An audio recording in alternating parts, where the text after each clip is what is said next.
কচুৱাত 2025 বৰ্ষত হবলগা ইস্তেমাৰ লাইখুটা স্থাপন মধ্য অসমৰ নগাঁও জিলাৰ কচুৱাত অনুষ্ঠিত হ'ব ইছলাম ধৰ্মাৱলম্বী লোকসকলৰ বৃহৎ অনুষ্ঠান ইস্তেমা।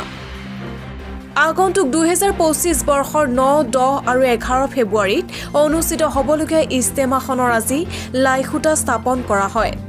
আজি লাইখুটা স্থাপন কাৰ্যসূচীত হাজাৰ হাজাৰ ইছলাম ধৰ্মাৱলম্বী লোকৰ লগতে মুফতি আব্দুল কৰিমৰ লগতে আলিম উলামাসকল উপস্থিত থাকে। সমাজ সংস্কাৰৰ উদ্দেশ্য আগত ৰাখি অনুষ্ঠিত হ'ব লগা এই ধৰ্মীয় অনুষ্ঠানত সকলোৰে সহায় সহযোগ কামনা কৰিছে উদ্যোক্তাসকলে। ঢিঙৰ পৰা সুৰুজালিৰ ৰিপৰ্ট বটদ্ৰোৱা লাইভ।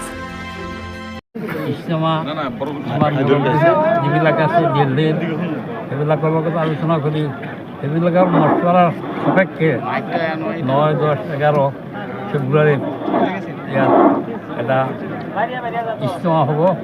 এই ইজতেমাখন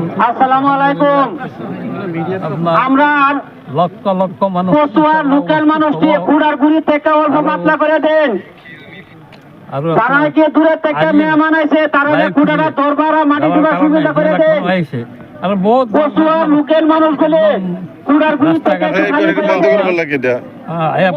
আহি পোৱা নাই। আলহামদুলিল্লাহ বহুত মানুষ যথেষ্ট হ'ব। আর ইজতেমা আর যারা নাকি মুরব্বী সাথী আছে আপনারা সবে কুড়ার গুড়ি যান অনুগ্রহ করিয়া যাইতে একটু কষ্ট হলে একটু কষ্ট করে যান। আবেদনটা কিছু অসুবিধা নেই। আর কেন্দ্র ভবন যারা মানুষ যাদের লোক সহায় করে দাও। অসমৰ আপোনাৰ গোটা অসমৰ দিনীৰ এইকাৰণে আমি আল্লাহ পাক প্ৰাৰ্থনা কৰিছোঁ আৰু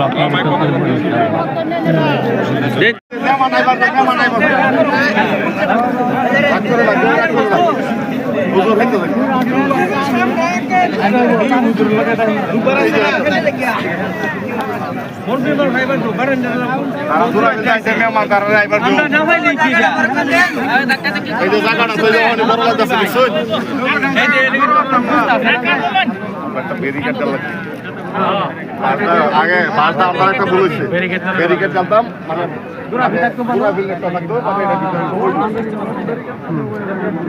ভাই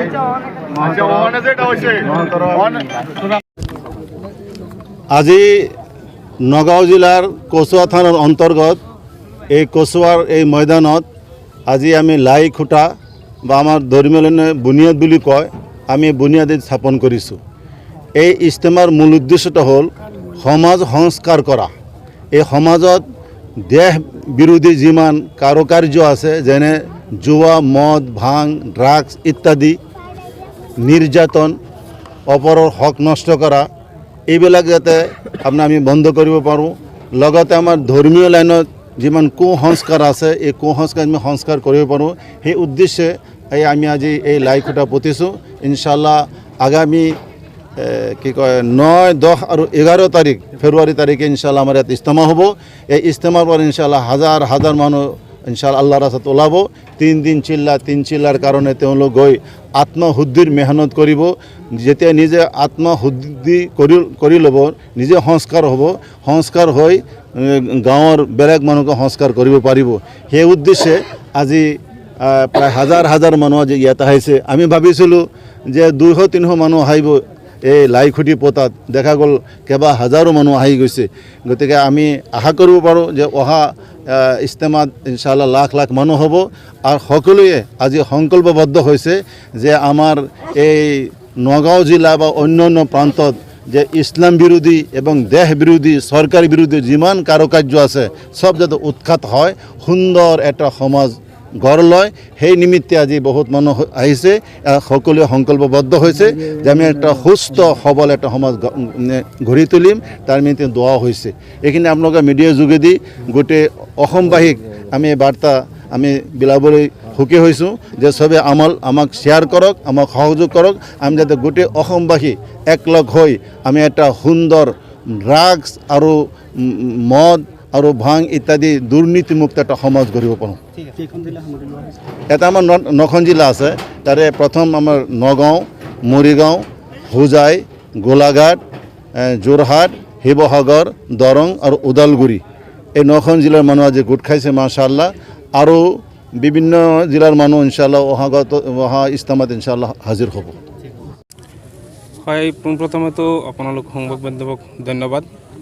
আজি আমাৰ কচুৱাত যি ইজতেমা হ'ব লগা আছিল অহা 2025 চনৰ ফেব্ৰুৱাৰী মাহৰ 9, 10 আৰু 11 তাৰিখে এই ইজতেমাৰ লাইখুটা আজি পোতা হৈছে আৰু কামৰ সমাৰম্ভ হৈছে। অহাকালিৰ পৰা পূৰ্ণগতিত আৰু দ্ৰুতগতিত কাম আৰম্ভ হ'ব। এই ইজতেমাৰ জৰিয়তে আমি সমাজ এখন সবল আৰু সুস্থ সমাজ গঠন কৰাৰ উদ্দেশ্যে ইজতেমাখন কৰা হয়। সমাজৰ পৰা কিভাৱে ড্ৰাগছ, মদ, জুৱা ইত্যাদি আদি কৰি বস্তু দূৰ কৰিব পৰা যায় সেই চেষ্টাহে চলোৱা হয়। গতিকে আজিৰ পৰাই কাম আৰম্ভ, অহাকালিৰ পৰা পূৰ্ণগতিত কাম চলিব। আপোনালোক সকলোৱে গোটেই অসমবাসীক আমি আহ্বান জনাম যে আপোনালোকে এই ইজতেমাখন সফল হোৱাৰ বাবে দোৱা কৰিব আৰু নিজৰ শ্ৰম আৰু নিজৰ ধন ব্যয় কৰি এইটো সফল কৰাত আপোনালোকে সহায় কৰিব বুলি আমি আশাবাদী।